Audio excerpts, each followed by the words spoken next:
Hello everyone, this is Aprajita from evidyarthi.in. So आपकी जो chapter है, चैप्टर नंबर 7 आपकी हिस्ट्री बुक से civilising the native educating the nation, इसको हम पूरा कंटिन्यू करते हैं सारे टॉपिक्स के साथ. हमारा नेक्स्ट टॉपिक आता है the agenda for a national education. अब दो माइंडसेट थे, आपको याद रखना है. एक था ईस्टर्न माइंडसेट, एक था वेस्टर्न माइंडसेट. ईस्टर्न यानी कि इंडियन एजुकेशन, वेस्टर्न यानी कि ब्रिटिश एजुकेशन. ठीक है, सो यहाँ पे सबसे पहला पॉइंट पढ़ते हैं. Those who wanted this idea, like the idea of western education, grow for modernisation, and those who were against of it, Mahatma Gandhi and Rabindranath Tagore. ठीक है, सो यहाँ पे दो माइंडसेट चल रहे हैं, एक है ईस्टर्न एजुकेशन, एक है वेस्टर्न. तो वेस्टर्न में ये बताया गया कि अगर वेस्टर्न यानी कि यूरोपियन तरीके की स्टडीज चलेगी ना भारत में, तो क्या होगा, मॉडर्नाइजेशन आएगा, लोग ज्यादा सिविलाइज हो पाएंगे, scientific, trade, commerce and personality development उनकी अच्छे से हो पाएगी. ठीक है, और महात्मा गांधी और रविंद्रनाथ टैगोर थे जो इसके खिलाफ थे कि नहीं, हमारा लोकल कल्चर प्रिजर्व रहना चाहिए और हमारी सारी की सारी जो इंडिया से फेमिलियर सब्जेक्ट्स है वही पढ़ा देने चाहिए. तो दो माइंडसेट चल रहे थे दोस्तों. ठीक है, अब आते हैं English education has enslaved us.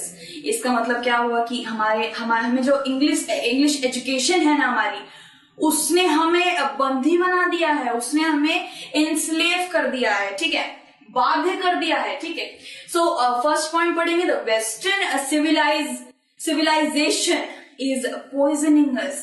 Soul and mind should be developed. We should not compromise with our culture. अब ये कौन बोल रहे हैं?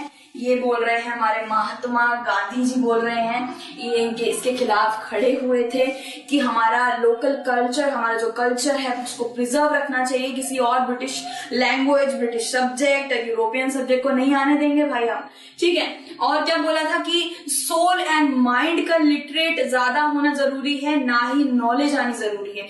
यानी कि जब तक आपका जो अंदर की जो सोल नहीं होगी, जो दिमाग नहीं होगा, वो प्योर नहीं रहेगा और आपके कल्चर से जुड़ा नहीं रहेगा, आप जिससे फेमिलियर है उससे अच्छे से कनेक्ट कर पाते हैं. ठीक है, और कोई अलग से आ जाता है तो इतना जल्दी ध्यान नहीं लगता है. एक एग्जांपल लीजिए कि आपके यहाँ पे आप अपनी मम्मी के हाथ से कितनी जल्दी खाना खा लेते हैं. ठीक है, लेकिन अगर मैं बोलूं कि ये चाय वाले भैया हैं ना, इनके हाथ से खाना खा लो, आप खा लोगे क्या? नहीं खाओगे ना, क्योंकि आप उनसे फेमिलियर नहीं हो. माँ है, माँ तो फेमिलियर है आपसे जुड़ी हुई है.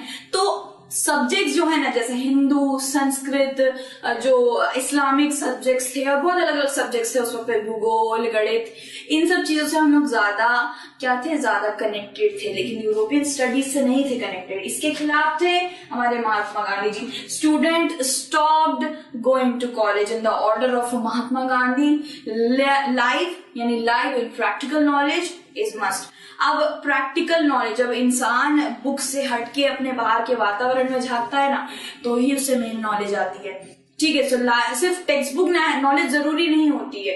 हमें अच्छे से रहना है, क्या क्या खाना चाहिए, किस चीज को नहीं छूना चाहिए, गंदा है, हमें ये चीज पॉल्यूशन नहीं करना चाहिए, सब तो हमें प्रैक्टिकली समझ आता है ना, लाइव देख के समझ आता है. क्योंकि वो लाइव जो होता है वो दिमाग पढ़ लेता है, दिमाग लाइव चीजों पे ज्यादा जल्दी गौर करता है. ठीक है, सो स्टूडेंट्स ने महात्मा गांधी के ऑर्डर पर कॉलेज जाना बंद कर दिया.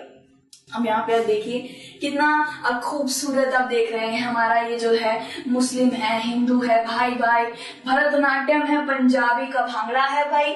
और देखिए हमारे यहाँ कितने अलग अलग तरीके के त्योहार बनते हैं, संगीत है, मैं क्या ही बताऊं, इतने कल्चर है ना हमारे इंडिया में, इतने धर्म है, कल्चर है. और भाई बहुत टेस्टी टेस्टी मिठाइयां भी मिलती हैं, बहुत टेस्टी टेस्टी खाना भी मिलता है. सो हम अपने कल्चर को कैसे छोड़ दे भाई, हम अपने कल्चर को कैसे जाने दे? कोई ब्रिटिश आ रहे हैं, हमारे एजुकेशन को ऐसे हटा देंगे क्या? सो इसके लिए उसके बाद क्या था, जैसे मैंने बताया कि महात्मा गांधी और रविंद्रनाथ टैगोर जो नोवेलिस्ट है, और उन्होंने पोएट्रीज लिखी हैं, बहुत से गाने सुंदर सुंदर लिखे हैं. एकला चलो रे, ये जो गाना है वो उन्होंने लिखा था. इवन हमारा नेशनल एंथम रविंद्रनाथ टैगोर ने लिखा है, ठीक है। सो टैगोर्स अबोर्ड ऑफ पीस पढ़ते हैं। पहला point, Shanti Niketan was established in 1901 where children can engage with their creativity, imagination in peace. So यहाँ पे बेसिकली ये बात बोली गई है कि शांति निकेतन, जहाँ पे ये देख रहे हैं ना, ये शांति निकेतन है, यहाँ पे रविंद्रनाथ टैगोर का स्टैचू लगा हुआ है, बड़ी हरियाली। अगर आप कभी कलकत्ता जाएंगे तो आप देखेंगे शांति निकेतन कैसा है।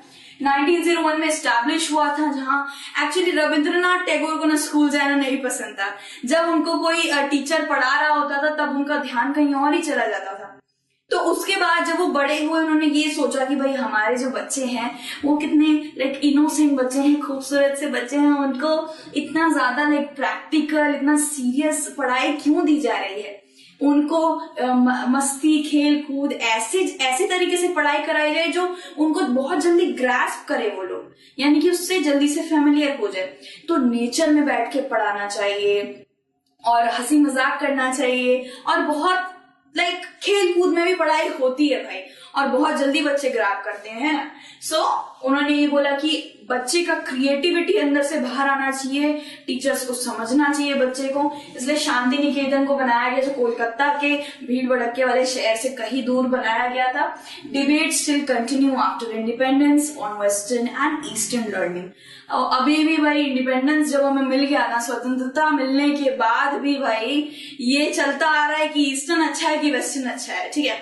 हमें संस्कृत पढ़ना चाहिए या फिर हमें फ्रेंच को पढ़ना चाहिए, जर्मन को हमें सीखना चाहिए। आप कहीं कहीं पे सब्स्टिट्यूट सब्जेक्ट्स होते हैं भाई, जैसे मेरे स्कूल में तो था बंगाली और संस्कृत में, तो मैंने संस्कृत को चुना क्योंकि मुझे संस्कृत बहुत इंटरेस्टिंग लगती थी। अब आपके या फिर आपके दोस्त के स्कूल में होगा जर्मन एंड फ्रेंच, तो कहते रहते कि हमें पढ़ना चाहिए या नहीं पढ़ना चाहिए, ठीक है। उसके बाद अगर आपने रविंद्रनाथ टैगोर स्टैचू में अच्छी तरीके से तो दिख नहीं रहे हैं, तो ये थे हमारे रविंद्रनाथ टैगोर, ठीक है। इसी के साथ हमारा पूरा का पूरा जो चैप्टर है ना वो कंप्लीट होता है, एंड उसके बाद हमारी एक्सरसाइज आ जाती है। एक्सरसाइज हम दूसरे वीडियो में कंटिन्यू करेंगे। Till then take care, bye bye.